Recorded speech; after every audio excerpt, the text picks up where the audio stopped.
नमस्कार दोस्तों, आए दिन आपने ये सुना होगा कि कई सारी कोचिंग बंद हो रही है। अब कोचिंग बंद होने के पीछे क्या वजह है, इसके लिए हर कोचिंग संस्था अलग-अलग अपना लॉजिक दे रही है। लेकिन छात्रों पर इसका बुरा प्रभाव पड़ रहा है। आपको याद होगा कि फिटजी एक कोचिंग सेंटर थी, उसमें लाखों रुपए बच्चों के पिता, बच्चों के पेरेंट्स ने जमा किए थे और अचानक से वो कोचिंग बंद हो गई थी।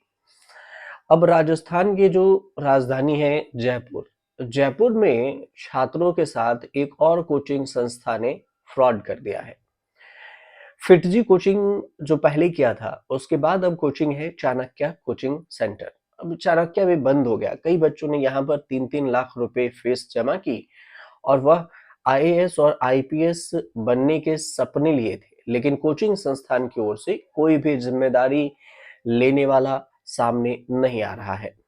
और कहा गया कि कोचिंग संस्थान ने बच्चों को क्लासेस के नाम पर बुलाया, लेकिन जब बच्चे अपने तो कोई क्लास ओपन नहीं हुई थी जब पहुंचे, तो इसके बाद बच्चों ने, उनके पेरेंट्स ने कोचिंग के बाहर हंगामा कर दिया। उसके बाद भी वहां पर जिम्मेदारी कोई लेने के लिए नहीं आए। फिटजी की तरह ही राजधानी जयपुर में, जो राजस्थान की राजधानी है, चाणक्य कोचिंग भी बंद हो गया।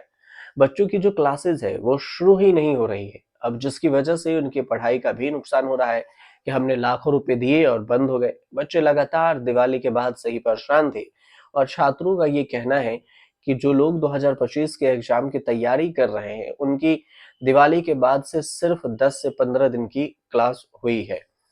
और ये भी कहा कि इसके अलावा जो कोचिंग संस्थान की ओर से ही बच्चों को बार-बार मैसेज किया जा रहा है, लेकिन रेगुलर क्लासेस शुरू नहीं की जा रही है। विद्यार्थियों को जो जवाब है वो सही तरीके से नहीं मिल रहा है। आरोप ये है कि कोचिंग संस्थान की ओर से लगातार बच्चों की क्लासेस को लेकर मैसेज में अपडेट दिया जा रहा है और अभ्यर्थी जो है, स्टूडेंट है, लगातार परेशान है और कोचिंग के मैनेजमेंट ने कांटेक्ट करने की कोशिश की, हालांकि उन्हें किसी तरह के जवाब नहीं दिए। स्टूडेंट ने कोचिंग संस्थान में 50,000 से लेकर 3 लाख रुपए तक की फीस भी जमा की थी। अब अभिभावकों का कहना है कि पिछले 1 महीने से सेंटर बंद है और किसी तरह के अपडेट भी नहीं दिए जा रहे हैं। इस वजह से बच्चे भी परेशान हैं और पैसे भी डूबने की बात सामने आ रही है। स्टाफ से भी नहीं मिल रहे हैं पेरेंट्स। छात्रों के मैसेज के कुछ स्क्रीनशॉट्स भी हैं, वीडियो कॉल की फुटेज भी सामने आई है, जिसमें कोचिंग संस्थान के कर्मचारी अपनी सैलरी को लेकर भी परेशान बताए जा रहे हैं। कोचिंग संस्थान के जो कर्मचारी हैं, उनको संस्थान की ओर से पिछले कई महीनों से सैलरी भी नहीं दी गई और सैलरी नहीं मिलने की वजह से कोचिंग संस्थान के लोग परेशान हैं। एक-एक कर उन्होंने भी कोचिंग आना बंद कर दिया है और इस वजह से संस्थान पर ताला लटका हुआ है। वीडियो कॉल की जो फुटेज है, उसमें ये भी साफ देखा गया कि स्टाफ के लोग अपने मैनेजर से मैनेजर के ऊपर से बात करने को कह रहे हैं, लेकिन उन्हें किसी तरह की संतोषजनक जवाब नहीं मिल रहा है। अभिभावकों ने कोचिंग सेंटर के मैनेजमेंट की मनमानी के खिलाफ कोर्ट जाने की भी बात कही और कहा कि चाणक्य कोचिंग संस्थान के प्रतिनिधि किसी के सवालों के जवाब नहीं दे रहे हैं। लाखों रुपए फीस लेने के बाद भी वह मनमानी कर रहे हैं। ऐसे में उनके पास और कोई रास्ता नहीं बचा।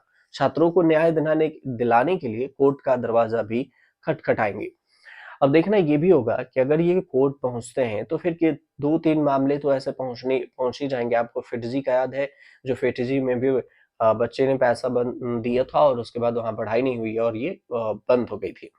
तो इस तरह से देखें तो अब चाणक्य कोचिंग सेंटर हो गया और फिर फिटजी हो गया। ये प्राइवेट जितने भी कोचिंग सेंटर हैं, इसमें पैसों की वजह से ये लोग बंद कर रहे हैं। लाखों रुपए ले रहे हैं और कह रहे हैं कि पैसे कर्मचारी को नहीं दे रहे। कर्मचारी भी परेशान हो जाते हैं, उसके बाद बंद कर देते हैं।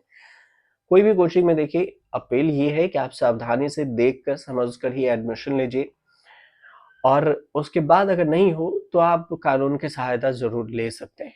फिलहाल आपको जानकारी अगर पहुँच रही हो सही, तो हमारे चैनल को सब्सक्राइब कीजिए, शेयर कीजिए, कमेंट कीजिए।